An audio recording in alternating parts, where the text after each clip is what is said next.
ఈ వైసీపీ ప్రభుత్వం గతంలో వాళ్ళు చేసినటువంటి తప్పులను సరిదిద్దుకోవడానికి ఈ కూటమి ప్రభుత్వం మీద ఏ విధంగా దుష్ప్రచారాలు చేస్తుందనడానికి నిదర్శనం ఉన్నటువంటి జరుగుతున్నటువంటి వ్యవహారాలు. సమాజంలో శాంతిని, ఐక్యతని, సామరస్యాన్ని, సేవా దృక్పథాన్ని పెంపొందించేవే దేవాలయాలు. ప్రతి దేవాలయం ప్రతి ఊళ్ళో అందరినీ ఒక చోట చేర్చి సామరస్యాన్ని చెప్తూ మంచి మార్గంలో నడిపించేవే దేవాలయాలు.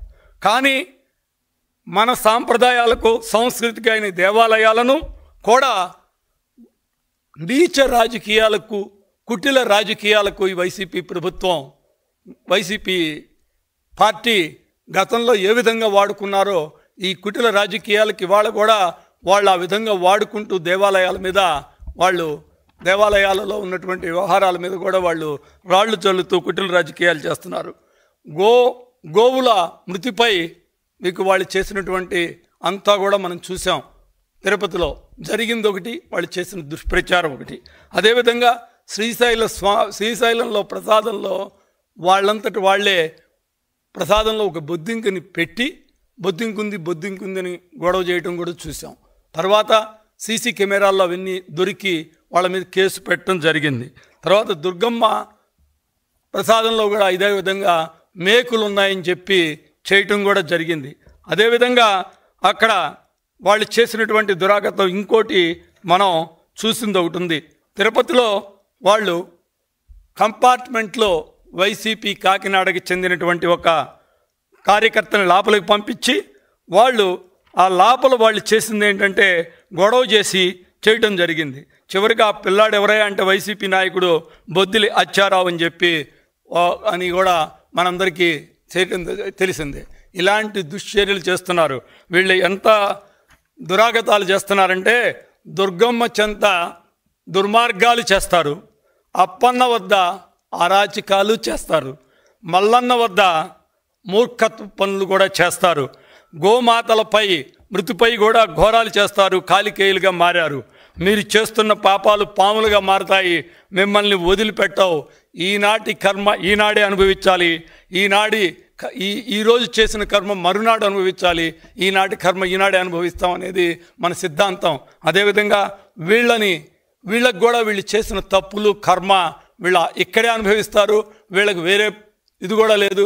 ఆల్రెడీ వీళ్ళు చేసిన తప్పులకి ప్రజలు చాచి కొట్టినా ఇంకా బుద్ధి తెచ్చుకోవటం లేదు. ఎందుకంటే ఇవాళ దేవాలయాల మీద, గుళ్ళ మీద ఇవాళ కూటమి ప్రభుత్వం ఎంతో గట్టిగా పనిచేస్తూ అన్ని చోట్ల అన్నీ ఫిక్స్ చేసుకుంటూ వస్తుంది.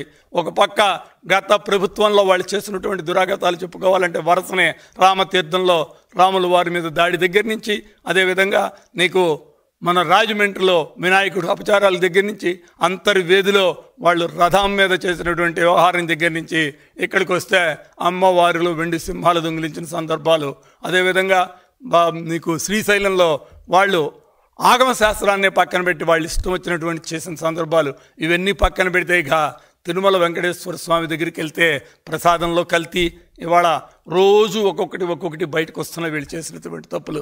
అక్కడ అన్యమత ప్రచారం చేశారు, వాటి మీద కూడా బయటకు వచ్చినాయి. ఇవన్నీ కూడా గత సంవత్సరం నుంచి చంద్రబాబు నాయుడు గారు కూటమి ప్రభుత్వం ఒక్కొక్కటి ఫిక్స్ చేసుకుంటూ వస్తూ వీటన్నింటినీ కూడా సవ్యమైన మార్గంలో పెట్టుకుంటూ వచ్చేటప్పటికల్లా దగ్గర 8 నెలలు 9 నెలలు పట్టింది.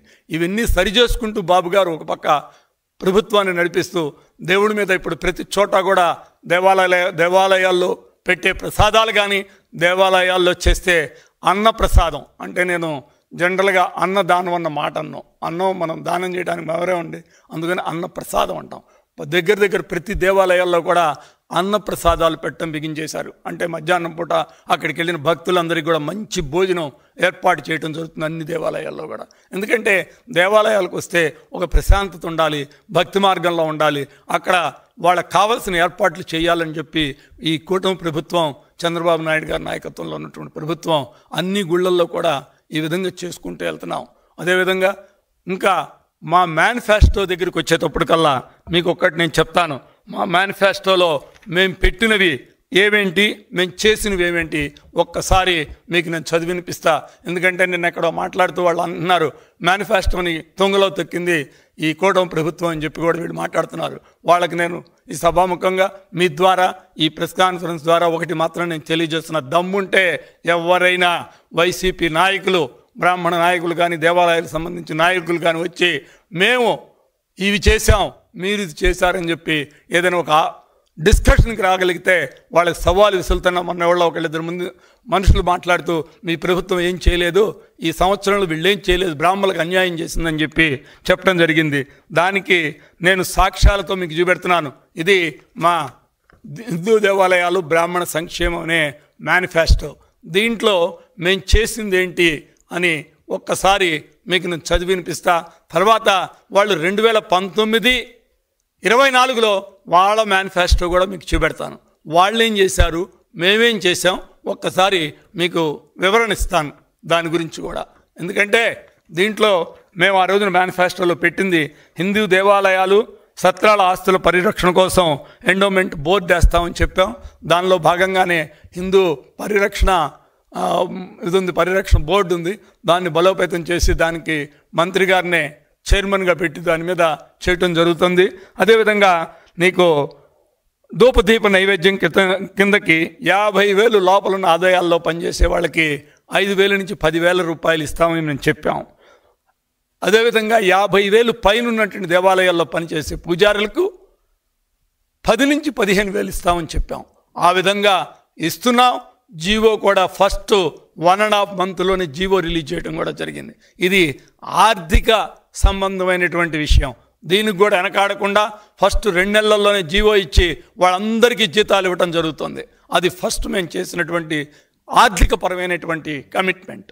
రెండో దానికి వచ్చేటప్పటికల్లా నీకు 3,000 రూపాయలు వేదం చదువుకునే ప్రతి విద్యార్థికి చదువు అయిపోయిన తర్వాత 3,000 రూపాయలు ఇవ్వటం జరుగుతుంది. వాళ్ళు వేదం 5 ఏళ్ళు 7 ఏళ్ళు ఇలా చదువుకుంటారు. వాళ్ళు చదువుకున్న సందర్భాన్ని బట్టి 80 నుంచి 1,10,000 రూపాయలు వాళ్ళు చదువు అయిపోయిన తర్వాత ఆ విద్యార్థి అకౌంట్లో డబ్బులు వేయటం కూడా జరుగుతుంది. అది ఆర్థిక పరమైనటువంటి అంశాలలో మేము చేసింది.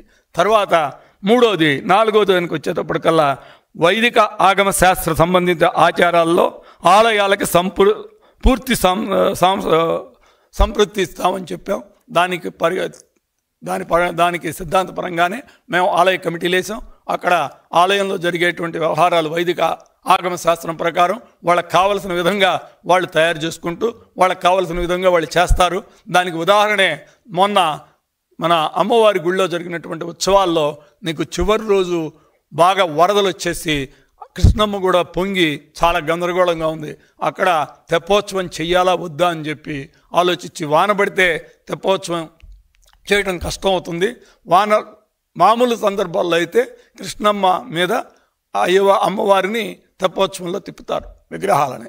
కానీ వరద ఎక్కువ ఉంటే భయం కాబట్టి ఏ విధంగా చేయాలి అన్నప్పుడు జనరల్గా ఈఓ గారు వాళ్ళు డెసిషన్లు తీసుకోకుండా ఆగమశాస్త్రం కూర్చుని మూడు రకాలుగా చేయొచ్చు.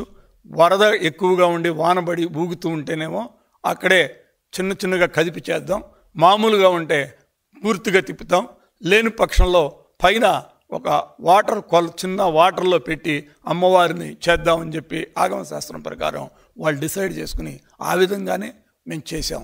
వాళ్ళు చెప్పిన విధంగానే జరిగింది. అది ఆగమశాస్త్రాలకి ఇవాళ మన ప్రభుత్వం టెంపుల్స్కి ఇస్తున్నటువంటి గౌరవం. తర్వాత గత ప్రభుత్వంలో జరిగినటువంటి దేవాలయాల దాడుల మీద కూడా మేము ఇవాళ ఎంక్వైరీ చేస్తున్నాం. అందరినీ కూడా 200% శిక్షిస్తాం.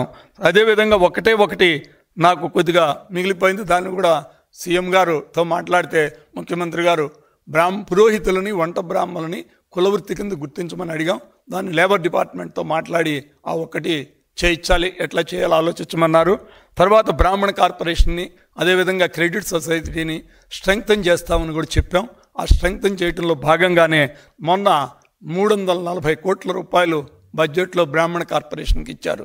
క్రెడిట్ సొసైటీలో ఇప్పటికి దగ్గర మేము ఆ రోజున నారా చంద్రబాబు నాయుడు గారు 2014-19 మధ్యలో 50 కోట్లతో క్రెడిట్ సొసైటీని ఏర్పాటు చేయడం జరిగింది. ఇవాళ క్రెడిట్ సొసైటీకి దగ్గర 75 కోట్లు నీకు డిపాజిట్స్ ఉన్నాయి.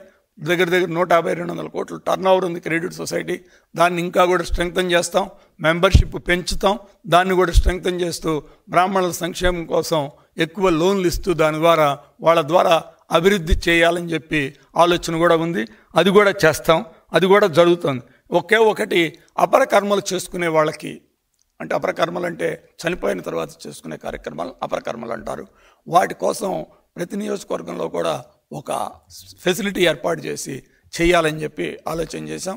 అది ఏ విధంగా చేయాలి అనేది మఠాధిపతులతో పీఠాధిపతులతో మాట్లాడాం. మాకు గణపతి సచ్చిదానంద స్వామి గారి ఆశ్రమం వాళ్ళు 50 చోట్ల మేము ఏర్పాటు చేస్తామని చెప్పారు. అదేవిధంగా విజయవాడ మన కృష్ణమ్మ పక్కన వాళ్ళది ఒకటి జయదుర్గా అని చెప్పి ఒకటి ఉంది, దాంట్లో ఏర్పాటు చేస్తున్నారు. అదేవిధంగా రాజమండ్రి, వైజాగ్, కాకినాడ అన్ని చోట్ల కూడా వాళ్ళు కూడా చేస్తామంటున్నారు. అది మిగతా వాళ్ళతో కూడా మాట్లాడి ప్రతి నియోజకవర్గానికి ఒకటి వచ్చే విధంగా మేము ఏర్పాటు చేయడం జరుగుతుంది.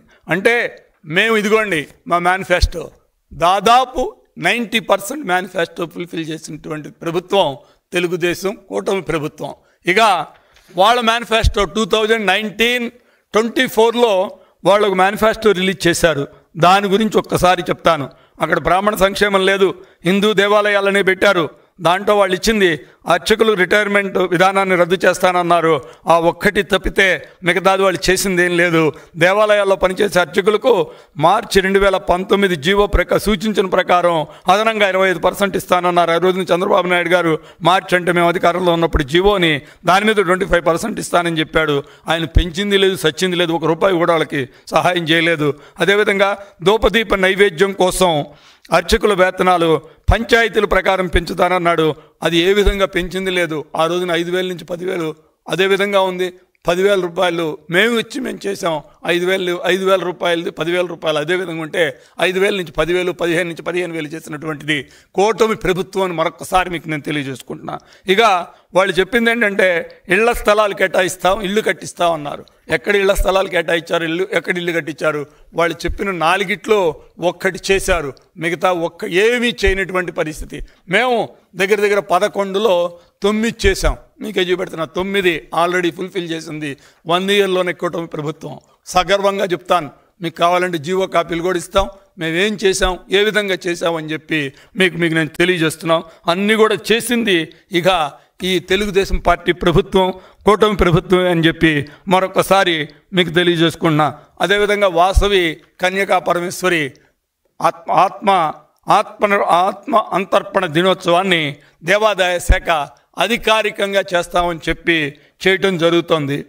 అదేవిధంగా నీకు ప్రతి గుడిలో కూడా ఒక బ్రాహ్మణ్ డైరెక్టర్ని, అదేవిధంగా ఒక నాయి బ్రాహ్మణ్ డైరెక్టర్ని వేస్తామని చెప్పి దానికోసం దేవాలయ కమిటీలన్నింటినీ కూడా 2 అప్గ్రేడ్ చేశారు. 2 సభ్యులకి అప్గ్రేడ్ చేస్తూ దానిలో ప్రతి గుళ్ళో కూడా 2 సభ్యులు, ఒకడు బ్రాహ్మణ్ ఒకడు ఉండాలి, ఒక నాయి బ్రాహ్మణ్ ఉండాలని చెప్పి కూడా మన ఈ కూటమి ప్రభుత్వం తయారు చేసి జీవో కూడా ఇవ్వటం జరిగింది. దానిలో భాగంగానే వాళ్ళ 1100 దేవాలయాల్లో మేము కమిటీలు వేస్తున్నాం. అన్నిట్లో కూడా మేము ఆ విధంగా వాళ్ళని అందరినీ కూడా పెట్టుకుంటూ ముందుకెళ్తుంది కూటమి ప్రభుత్వం. ఒక్కసారి వైసీపీ వాళ్ళకి మాత్రం మరొకసారి నేను తెలియజేసుకున్నా, అయ్యా ఒక్కసారి మీరు ఆలోచించుకోండి. మీరు చేసిన తప్పులు మళ్ళా కూడా మీకు పాముల్లాగా వెంటాడతాయి. మిమ్మల్ని కూటమి ఎవరు ఎక్కడ తప్పు చేసినా ఎవరిని వదిలిపెట్టే ప్రసక్తే లేదు. నీకు చంద్రబాబు నాయుడు గారు అదేవిధంగా కూటమి ప్రభుత్వం మిమ్మల్ని వదిలిపెట్టకుండా మిమ్మల్ని అంతం చూస్తామని మరొకసారి తెలియజేసుకుంటూ, ఇక దేవాలయాల మీద, హిందూ మతం మీద మీరు చేసే దాడిని మానుకోకుంటే మీకు ఈ వచ్చిన 11 సీట్లలో కూడా ఇక గెలిచే పరిస్థితి ఉండదు. అతి పుట్టగతులు లేకుండా పోతారు. ఇది నేను ఒక బ్రాహ్మణునిగా మీకు ఇస్తున్నటువంటి వార్నింగు. మీరేమని అనుకుంటే శాపం అనుకోండి. అది కాకుండా దేవాలయాల మీద, వీటి మీద, హిందూ మతం మీద గౌరవంతో మర్యాదతో ఉండి ప్రవర్తించాల్సిందిగా మరొకసారి మీకు తెలియజేసుకుంటూ మీకు వార్నింగ్ ఇస్తున్నాననుకుంటే వార్నింగ్ అనుకోండి, శాపం అనుకోండి. పద్ధతి మార్చుకొని సరైన పందాలో ఉండాలని మరొకసారి మీకు నేను తెలియజేసుకుంటాను.